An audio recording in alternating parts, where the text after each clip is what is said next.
Olá, é sempre um prazer para nós estarmos aqui. Você sabe que o nosso objetivo no Café e Fé é proclamar o Evangelho, proclamar a boa notícia de Jesus Cristo, do Deus que se encarna, do Deus que habita com gente para salvar o nosso modo equivocado de ser gente. E você sabe também que só através do Evangelho nós podemos, de fato, ter um relacionamento íntimo com o nosso Deus. Os links estão aí na tela da sua TV, youtube.com/piblondrina1 e facebook.com programa Café e Fé, tudo junto. Você pode ser um aliado nosso. Você pode colaborar conosco, comunicando esse material, compartilhando isto com outras pessoas. Você também pode fazer aquele exército de intercessão. Nós precisamos, nós carecemos do suporte espiritual. Ore por nós. E também, se você puder, contribua para que este programa tenha o seu suporte e nós possamos continuar trabalhando aqui. Nós vamos para um pequeno intervalo e já a gente volta.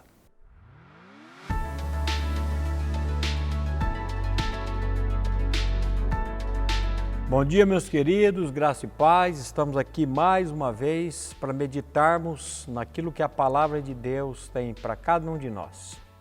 Hoje eu queria compartilhar com vocês o Salmo 121, lembrando do tema que nós estamos já falando há algumas semanas, que é as ansiedades, as preocupações, aquilo que o nosso Senhor Jesus Cristo disse, que não cai um pardal por terra sem o consentimento de Deus, que não cai um fio de cabelo da nossa cabeça sem que o Senhor permita. E eu queria que você me acompanhasse hoje na leitura do Salmo 121, e eu quero concitar cada um de vocês a ler a palavra de Deus aí na sua casa, depois sente, leia esse Salmo 121, leia a palavra de Deus, esteja em contato com a palavra de Deus, que é a palavra de Deus que vai trazer esperança, vai trazer fé, vai trazer alegria no nosso coração. Quando a palavra de Deus nos diz assim: achadas tuas palavras, logo as comi. Elas foram alegria e gozo para o meu coração. Quando eu vejo a palavra de Deus nos dizendo assim: tudo que outrora foi escrito, para o nosso ensino foi escrito, para que pela paciência e pela consolação das Escrituras tenhamos esperança. Então, meu querido, é a palavra de Deus, é o contato com a palavra de Deus que vai trazer consolo, que vai trazer alegria, que vai trazer regozijo no nosso coração. E esse Salmo 121 é um dos salmos que eu amo demais, de coração mesmo, porque o salmista ele começa dizendo assim: eleva os meus olhos para os montes, de onde me virá o socorro? O meu socorro vem do Senhor que fez os céus e a terra. Ele não permitirá que os meus pés vacilem, não dormitará aquele que te guarda. É certo que não dormita, nem dorme o guarda de Israel. O Senhor é quem te guarda, o Senhor é a tua sombra à tua direita. De dia não te molestará o sol, nem de noite a lua.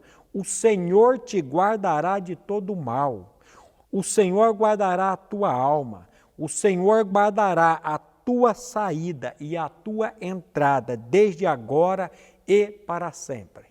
Todas as vezes que eu leio esse salmo, eu lembro do Salmo 9, versículo 10, quando o salmista diz: em ti, pois, confiam os que conhecem o teu nome. Eu quero dizer para cada um de vocês nessa manhã que os que confiam, que os que conhecem o Senhor, confiam nele. E os que confiam têm esse descanso aqui. O salmista ele começa dizendo: eu levo os meus olhos para os montes. O que são esses montes? São os problemas, podem ser os problemas, as dificuldades, as angústias que nós passamos nessa vida. Aí ele fala, de onde me virá o socorro? O meu socorro vem do Senhor. Que Senhor? O Senhor que fez os céus e a terra. Esse Senhor que fez os céus e a terra, Ele não vai permitir que os meus pés vacilem. Esse Deus, Ele não dormita. O guarda de Israel, aquele que te guarda, Ele não cochila. O Senhor é quem te guarda, o Senhor é a tua sombra à tua direita.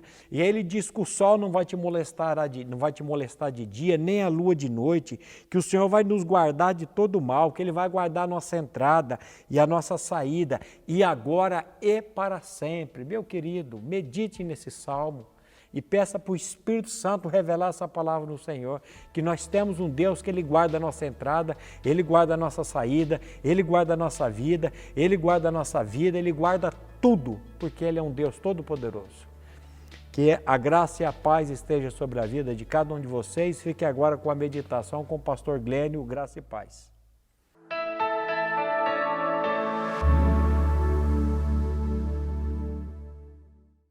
Ótica Higienópolis. Há 35 anos no mercado óptico de Londrina, sempre com novidades em produtos e tecnologia. Nossa equipe está preparada para dar uma verdadeira consultoria, facilitando a escolha de seus óculos para correção ou proteção solar. Ajuste de óculos personalizados, respeitando o conforto e anatomia do seu rosto. Ótica Higienópolis. Avenida Higienópolis, 346, em Londrina.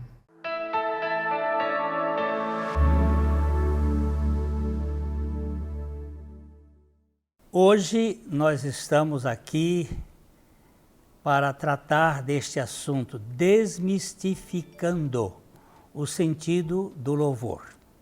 Eu estou com o pastor Eric e nós vamos bater um papo sobre este assunto, um assunto muito relevante para a igreja. Nós temos um dos conceitos bíblicos mais profundos, foi aquele que Jesus disse assim: Deus procura adoradores. A única coisa que a Bíblia diz que Deus procura, adoradores, que adorem em espírito e em verdade. Pastor Eric, o que é adoração? Essa é uma pergunta fundamental para nós e a Bíblia, se você buscar em toda a Escritura de Gênesis e Apocalipse, você vai ver que esta palavra, embora represente a ação de nós adorarmos, ela não consta nas Escrituras. Mas nós temos dois verbos, um em hebraico, outro em... as duas palavras que nós vemos em hebraico e em grego, no Antigo e Novo Testamento, para adorar e louvar. E a palavra adorar, ela tem esse sentido, assim como no Antigo e Novo Testamento, o significado de nós nos prostrarmos diante de Deus, de nós reconhecermos os seus atributos, quem Ele é. Então, quando nós adoramos, nós estamos reconhecendo quem é o nosso Deus, aquilo que Ele se revelou a nós. E ao passo que quando nós pensamos nessa expressão de louvar a Deus, nós estamos confessando o nome dEle, nós estamos dando graças a Ele, a respeito daquilo que Ele faz, daquilo que Ele fez e do que Ele fará. Nós temos ações de graças, hinos de louvor, nós estamos elogiando ao Senhor, reconhecendo os seus feitos, né? E eu gosto muito de duas definições sobre a adoração. Uma é de um grande teólogo que nós ainda da nossa época, John MacArthur, e outro já um pouco mais atrás, de William Temple. E MacArthur lhe diz que adoração é tudo o que nós somos, reagindo corretamente a tudo que Deus é, né?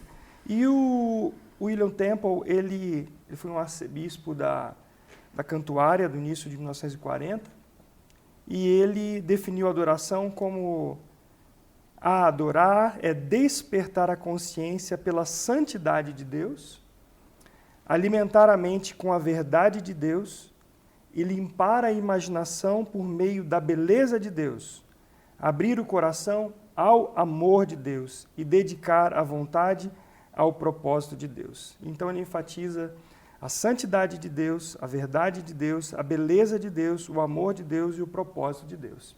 Então, o que é necessário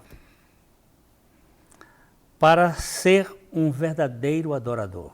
Quais são os elementos necessários para que uma pessoa se torne um verdadeiro adorador? Essa também é uma pergunta fundamental para nós, porque se nós vemos nas Escrituras que tudo começa, todo o processo, começo, meio e fim, é por causa do nosso Deus. E não tem como nós nos prostrarmos, reconhecer quem Ele é, se não o conhecermos. E a Bíblia diz que quem se aproxima de Deus, ele é imprescindível que ele, quando se aproxima, ele creia que Deus existe. Creia que Deus existe. Então, nós sabemos que por si só o ser humano ele não tem fé. Ele pode acreditar em alguma coisa que pode mudar conforme a percepção, conforme a situação, mas a fé que vem de Deus, pela revelação de quem Ele é necessária. E o conhecimento é algo que o próprio Senhor vai se revelando, o próprio Deus se revela, o fundamento da nossa fé é conhecer e crescer na graça, no conhecimento do próprio Senhor Jesus Cristo, como diz 2 Pedro 3,18. Antes crescer na graça, no conhecimento de nosso Senhor e Salvador Jesus Cristo. E ele termina até esse versículo dizendo: a Ele seja a glória, tanto agora como no dia eterno. Então, é o começo desse relacionamento com o nosso Deus, que é por conta da revelação dele mesmo para nós, ele mesmo nos dando fé mediante essa revelação, e a partir disso andar em comunhão, conhecendo cada vez mais, tendo ampliado cada vez mais esse conhecimento da pessoa de Jesus Cristo. E à medida que nós conhecemos, nós confiamos, e essa é a ação de Deus em nossas vidas. Então a gente pode dizer que existem dois tipos de adoração. Um particular, privado, onde nós nos prostramos diante de Deus pessoalmente, e uma adoração pública.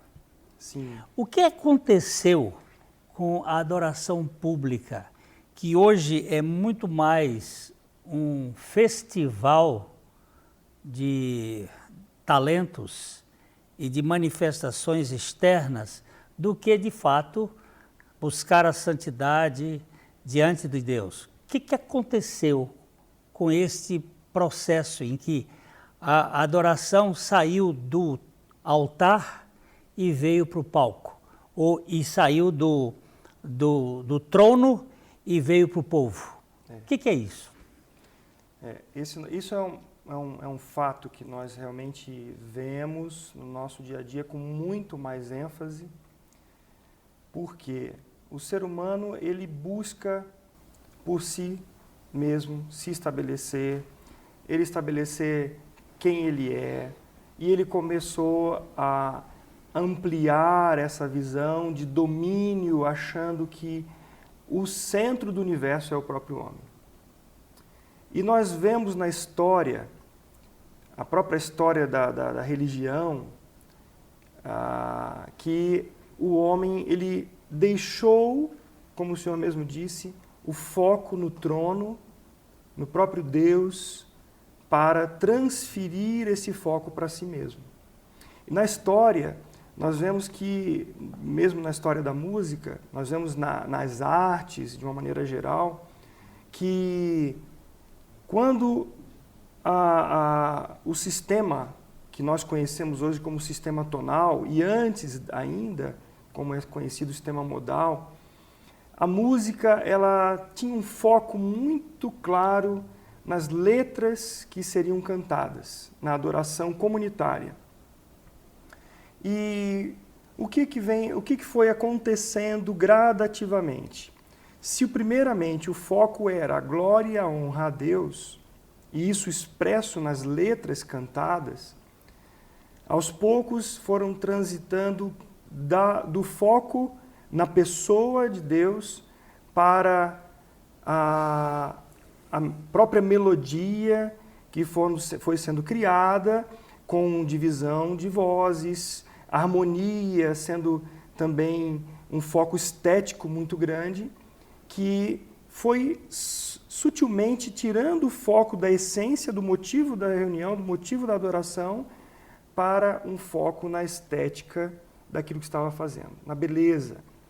E com isso, o ser humano também, diante de toda a sua confusão, de todo o seu drama da fuga de Deus, ele começa a buscar a elevação desses outros elementos para que ele pudesse saciar a sua própria vontade. Então nós vemos assim, o foco na letra, depois, ali já na época de Bach, do período barroco, a extrapolação do sistema tonal, indo ao máximo dos recursos desse sistema tonal, e aí nós vemos então a transição dessa harmonia para o próprio ruído, a própria percussão, o ritmo, como aquilo que mexe com a alma do ser humano.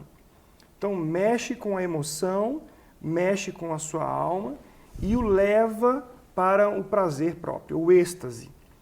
E aí, nós vemos aí, por volta da Primeira, Segunda Guerra Mundial, o homem atordoado porque nem a filosofia, nem a política, nem o conhecimento, nem a própria religião satisfaz a sua alma.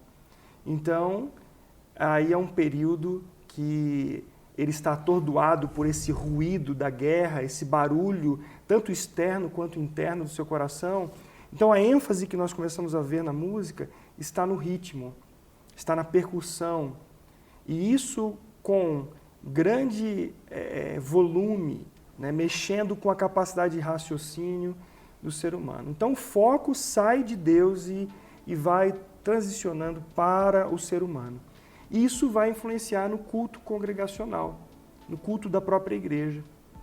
Ok, nós vamos ter uma paradinha aqui e já a gente volta para continuar conversando.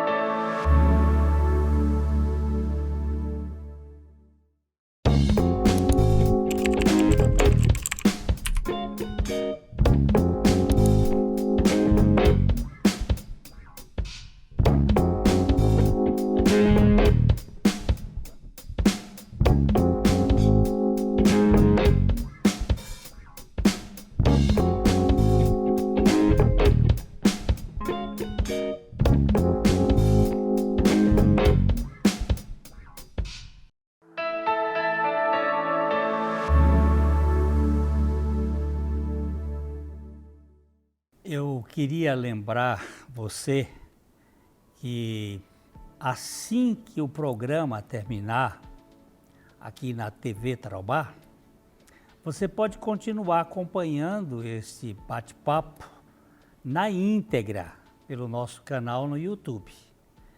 E no final do programa eu vou te ensinar como, ok? Então, você disse que o negócio saiu para uma questão do homem e hoje nós temos um culto show. Na grande maioria das igrejas, é um espetáculo para entretenimento da alma. E isso aí não preenche o vazio existencial que o homem tem.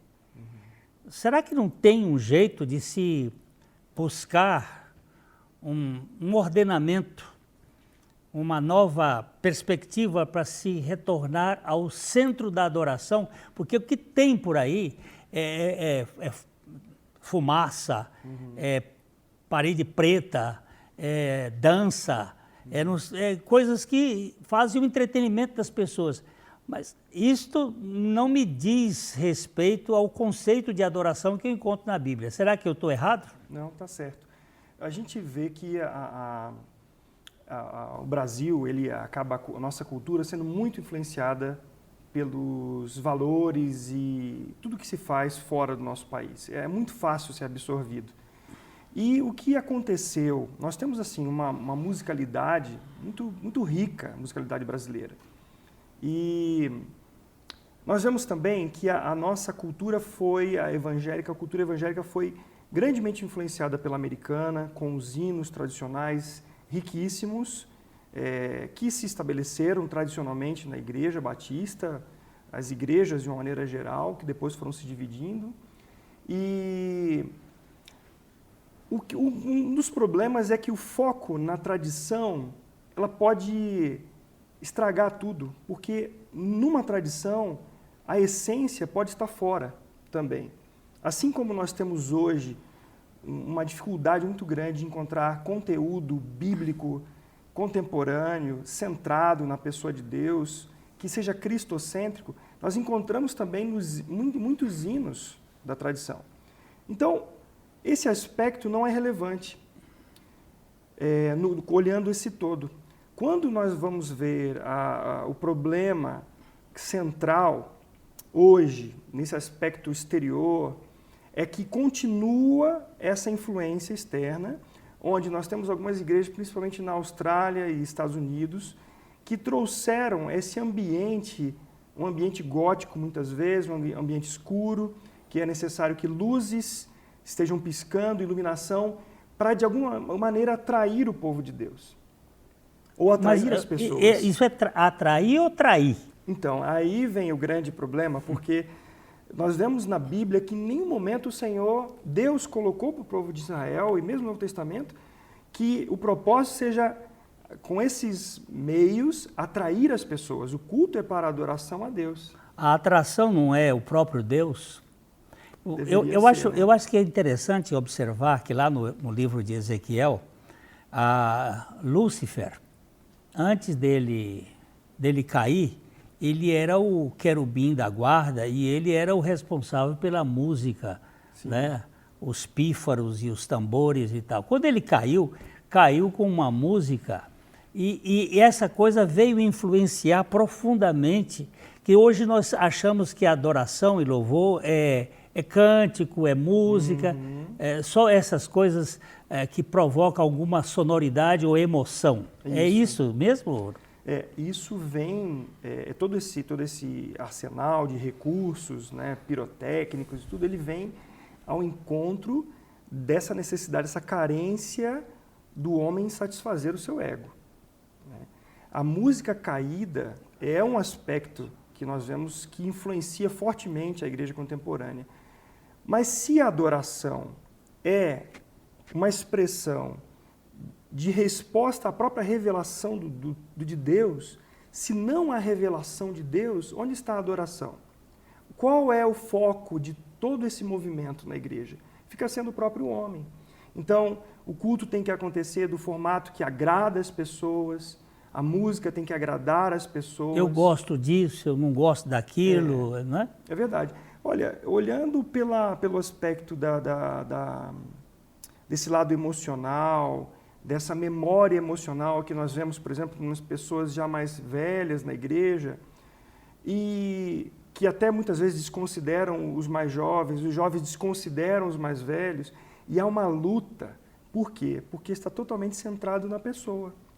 Quando nós entendemos que o único espectador, o único que está na plateia é o próprio Deus, no aspecto do culto congregacional nós vamos voltar a atenção para ele. Mas como foi bem lembrado, a adoração é relacionamento pessoal com Deus. A igreja que adora na unção do Espírito Santo é uma consequência de um relacionamento durante a semana, considerando o Senhor em todos os caminhos, expressando a glória de Deus em todas as decisões, conhecer a Cristo na sua intimidade. E isso tem faltado, a palavra de Deus. Se não há a palavra de Deus, não há revelação, não há adoração. E como os meios da graça, que são aquelas meios pessoais e meios coletivos, como os meios da graça podem nos conduzir a eu vou botar assim, retorno ou uma reedição da verdadeira adoração, do louvor autêntico, não desse espetáculo puramente emocional. Não estou negando o fator da emoção, ela tem o seu sentido, mas é isto que hoje a gente vê. Qual é o certo, qual é o que é o correto em termos de verdadeira adoração? A palavra de Deus, ela precisa estar em todo esse ambiente das nossas vidas. Então, esses meios da graça de Deus, e é interessante nós pensarmos no meio da graça, por quê? Porque adorar ou a adoração, ela em si, ela não é um meio. A adoração a Deus, ela tem um propósito definido. Adorar a Deus. Ela não é um meio de nós nos elevarmos para Deus. Porém, quando nós adoramos a Deus, assim como quando nós oramos, nós somos tão agraciados pelo Senhor, temos um privilégio tão grande, isso é maravilhoso. Mas esses meios da graça, onde nós pessoalmente nos debruçamos sobre a palavra de Deus e nos alimentamos da palavra de Deus, somos enriquecidos com ela, onde nós oramos ao Senhor com gratidão, o relacionamento com o Senhor, e onde, mediante essa palavra, eu paro e medito e avalio no meu coração o que Deus está falando comigo. Eu sou alimentado pela graça de Deus, né? E quando nós nos reunimos em comunidade, nós temos nessa reunião a adoração comunitária, nós temos a leitura da palavra de Deus para que o povo de Deus ouça, nós temos as ordenanças do Evangelho, a ceia do Senhor, o batismo, nós temos também a oração que é feita em público, a oração coletiva, e esses meios vão apontando sempre, sempre para o nosso Deus. Sem esta manifestação da palavra de Deus, nós começamos a perder o foco. E há, sim, uma maneira correta de adorar a Deus. E Ele mesmo deixou nas Escrituras para nós. Eu vejo, por exemplo, só um ponto aqui, é que a igreja ela está centralizada em Cristo. Sim. Mas a maior parte das músicas, Cristo entra na igreja igual o Pilatos no credo. É de passagem, assim, não existe a centralidade, não existe o foco na pessoa de Cristo. Você tem notado isso? Sim. E aí, eu creio que essa é a pergunta, né, que foi colocada sobre o que é o certo aí, o que nós podemos ter de mais próximos da palavra de Deus. Bom, nós falamos sobre esse aspecto congregacional e o aspecto pessoal do relacionamento com o Senhor. As composições que nós temos visto em grande parte carecem desse fundamento da palavra de Deus. Eu vou dar um break aqui, Sim. Porque o nosso tempo aqui do Café e Fé está chegando ao fim, mas nós vamos depois conversar mais. O programa Café e Fé está terminando, mas você pode continuar acompanhando nosso bate-papo pelo canal do YouTube. E para isso, basta apontar a sua câmera, a câmera do seu celular para o QR Code que está apresentado aqui no canto. E assim que o link aparecer, aperte e pronto. Você poderá continuar acompanhando o nosso bate-papo. Nós vamos, assim, terminar aqui, deixando de sempre aquele abraço de coração para coração. Que Deus abençoe. Nós vamos continuar conversando depois, ok? Grande abraço para você. Graça e paz e até a próxima oportunidade.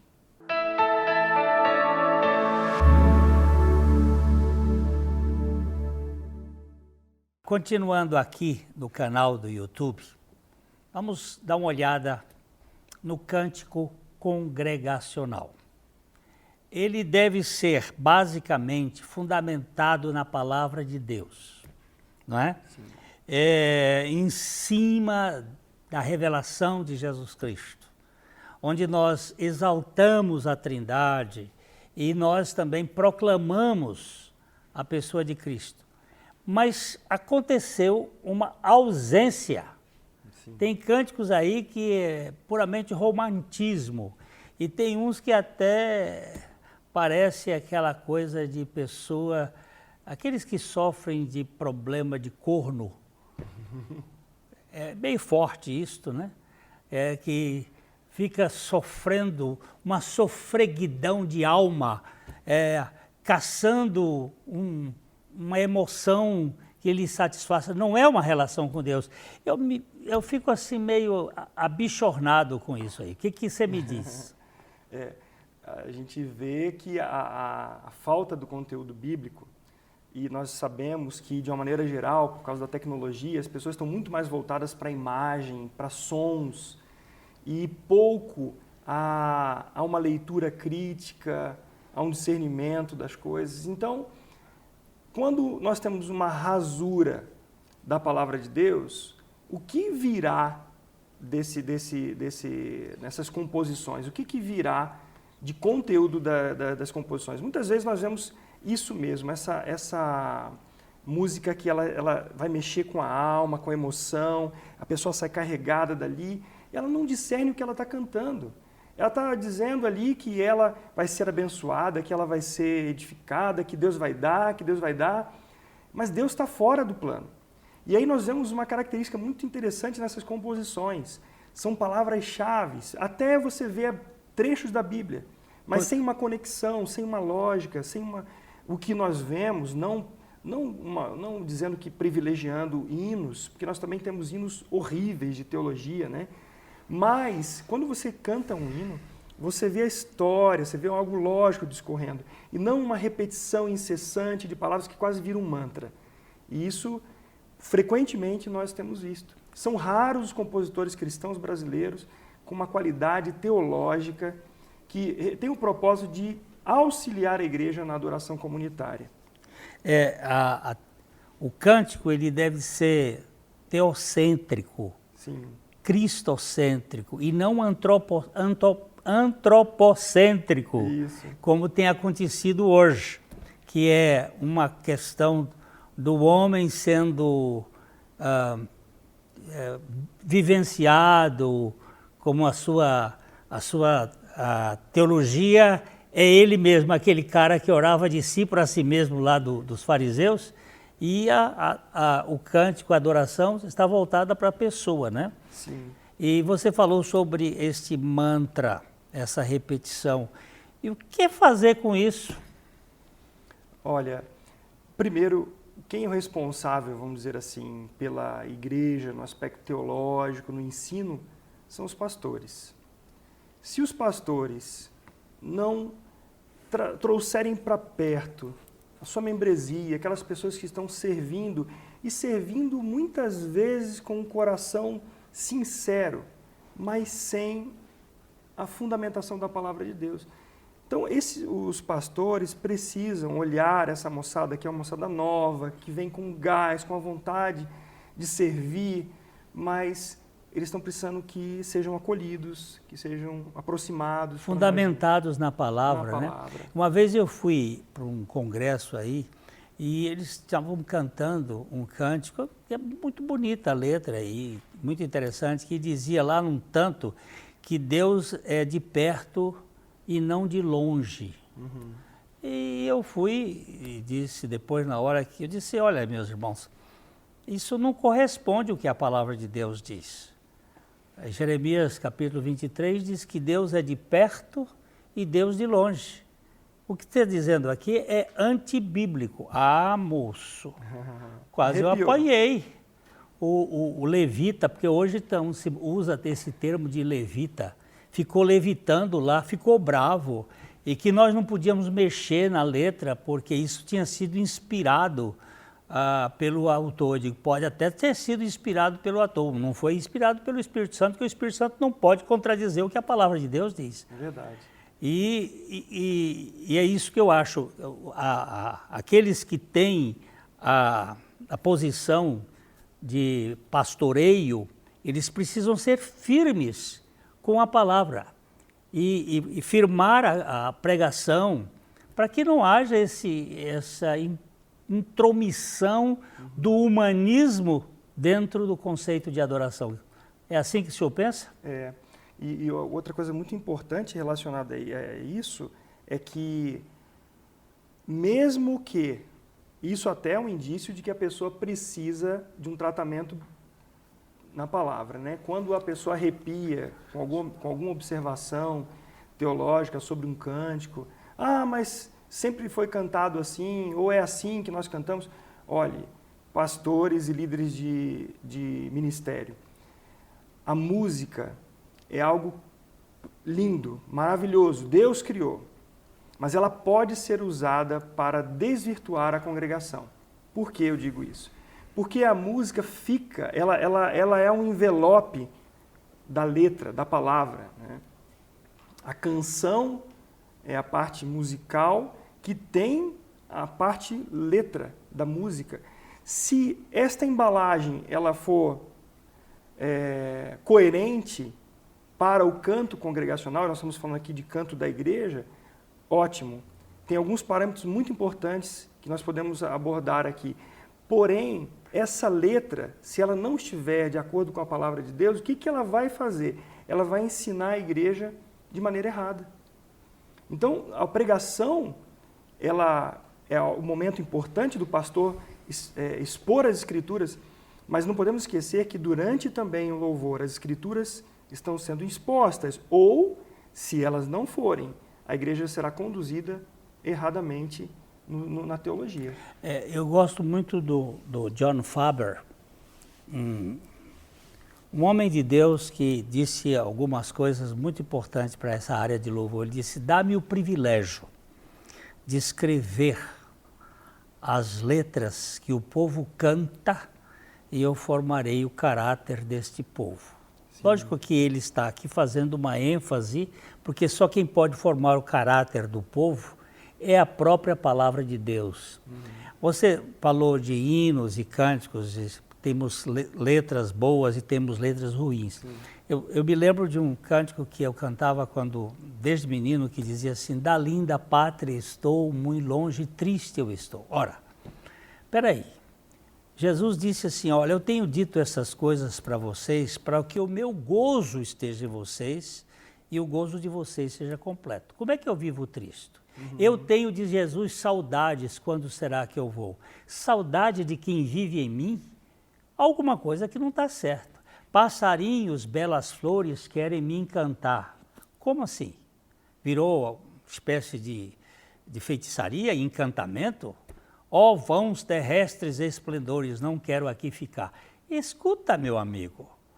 Quando foi que passarinhos e belas flores são vãos terrestres esplendores? Quando Jesus mandou olhar passarinhos e belas flores para corrigir a questão da preocupação. E eu não quero aqui ficar? Eu quero ficar enquanto o Senhor me quiser aqui. Esse é o lugar que Ele colocou. Então, esses cânticos com teologia centrada no homem, no sentimento do homem, tem feito tanto prejuízo para a história da igreja, e nós temos uma igreja fora da bitola do Espírito Santo. Você concorda com esse ponto de vista desse velho pastor? Eu concordo plenamente.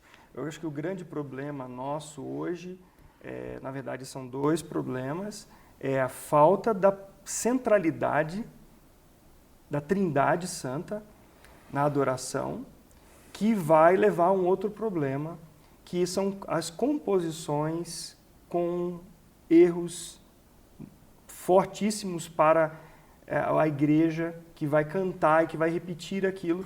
E de repente a igreja está assumindo uma posição teológica e a gente pergunta: mas por que isso está acontecendo na igreja? Por quê? A própria letra daquilo que está sendo cantado, o que está ficando no coração, está formando a mente das pessoas, né? Então esse aspecto da letra ela é muito importante. E eu gostaria de acrescentar um outro aspecto, que é da própria música. Nós estamos pensando especificamente no culto congregacional, né? Sem contar naquele outro que é fundamental, que é o meu relacionamento com Deus. Agora, quando eu olho a própria expressão da igreja, louvando e adorando, alguns aspectos musicais são muito importantes. Por exemplo, a parte musical, o andamento, a velocidade que nós cantamos uma música, a altura, né, o tom que que ela é colocada para a igreja cantar, a própria melodia, às vezes com intervalos muito grandes, difícil de articulação para a igreja cantar, o ritmo. Então, aí nós começamos a pensar o que é coerente, o que é adequado para a igreja cantar. Partindo do princípio que a teologia está ok. Nós estamos fundamentados na palavra, com avaliação criteriosa das letras. Então, agora vamos partir para esse ponto da congregacionalidade. São fatores importantes de quem está liderando observar. Uhum. A igreja consegue cantar desde do mamando ao caducando, né? Ou seja, dos jovens, das crianças, dos adolescentes, dos mais idosos. Esse culto ele está permitindo que as pessoas louvem ao Senhor. Esse grupo do Ministério de Louvor está procurando enfatizar os seus talentos pessoais ou auxiliar a igreja, né? Então, são fatores importantes que você que trabalha na igreja, que serve, precisa atentar. O andamento, a altura, a melodia, o ritmo, para que aquilo que está sendo cantado seja coerente com a letra e coerente com a necessidade da igreja. Eu estive numa igreja em que eles tinham dois momentos culticos.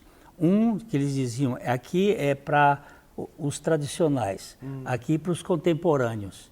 E essa divisão, né? A igreja é um corpo, e agora tem um culto que é contemporâneo e tem um culto que é tradicional, e isso não mostra uma certa esquizofrenia no processo da igreja? Sim. O texto do Salmo, de 1 Crônicas 16:7 diz assim: rendei graças ao Senhor, invocai o seu nome, fazei conhecidos entre os povos os seus feitos. Cantai-lhe salmos, narrai todas as suas maravilhas, gloriai-vos no seu santo nome, alegre-se o coração dos que buscam o Senhor, buscai o Senhor e o seu poder, buscai perpetuamente a sua presença. Aqui, ele não está falando para uma pessoa, ele está falando da igreja. Ou seja, aqui no Antigo Testamento, falando do povo de Deus, né? Do coletivo. E como é que no coletivo nós vamos rachar a igreja? Espera aí, então, isso aqui é um termo que é usado aí ultimamente, que é o worship, que é aquele louvor mais com notas longas, aquele instrumental que quase faz o sujeito levitar, né? Entrar em êxtase. Quer dizer, isto é louvor. Cantar um hino mais tradicional ou sem todo aquele aparato de arranjo, quer dizer que não é? Nós estamos dividindo a igreja? Não. A igreja ela é um povo só que adora um único Deus. E aí nós vemos que quando isso acontece, há um outro erro no culto congregacional. Eu acho que aqui a gente pode convidar você a rever as coisas à luz da palavra de Deus.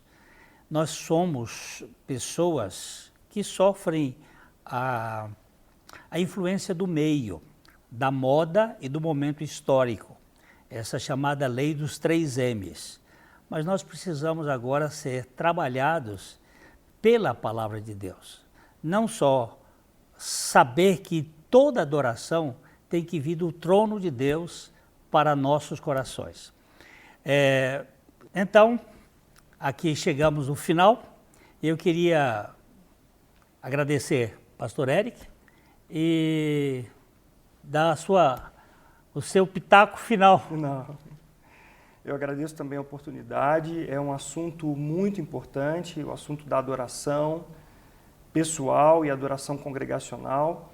E você que serve na igreja, na sua comunidade, nesta área, você tem vários pontos a biblicamente sondar na palavra.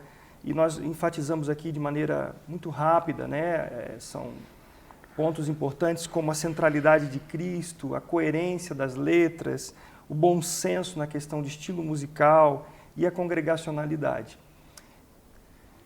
Eu também quero deixar para você o link da nossa igreja, da Primeira Igreja Batista em Londrina, aqui na descrição do vídeo, para que você acesse e busque materiais como partituras de hinos, como materiais sobre esse assunto, você tem acesso pelo nosso site, é gratuito, seja bem-vindo.